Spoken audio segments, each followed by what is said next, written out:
ஷண்மத கடவுளான முருகனின் அற்புத சிறப்புகள். கந்தனுக்குரிய விரதங்கள்: வார விரதம், நட்சத்திர விரதம், திதி விரதம். முருகனின் மூல மந்திரம் ஓம் சரவண பவாய நம என்பதாகும். மலைகளில் குடிக்கொண்டுள்ள குமரனுக்கு சிலம்பன் என்றொரு பெயர் உள்ளது. முருகனுக்கு விசாகன் என்றும் ஒரு பெயர் உண்டு. விசாகன் என்றால் மயிலில் சஞ்சரிப்பவன் என்பது பொருளாகும். முருகனின் கோழி கொடிக்கும் குக்குடம் என்றோர் பேருண்டு. இந்த கோழியே வைகரை பொழுதில் ஓங்கார மந்திரத்தை ஒலி வடிவில் உணர்த்துவது ஆகும். முருகப்பெருமானுக்கு உகந்த மலர்கள் முல்லை, சாமந்தி, ரோஜா, காந்தன் முதலியவை ஆகும்.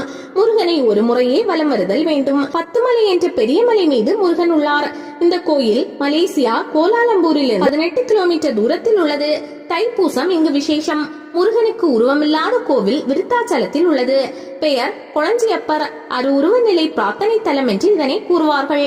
கந்த சஷ்டி கவசத்தை எழுதியவர் தேவராயன் ஆவார். முருக வழிபாடு என்பது ஷண்மதம் என்று சொல்லப்படுகிறது. கோபுரத்து இளையனார் என்கிற முருகன் சன்னதி திருவண்ணாமலையில் உள்ளது. முருகன் வீட்டிற்கும் மிக நீண்ட மலை திருத்தணி பள்ளிப்பட்டு ரோட்டில் அமைந்துள்ள நெடிய மலை ஆகும்.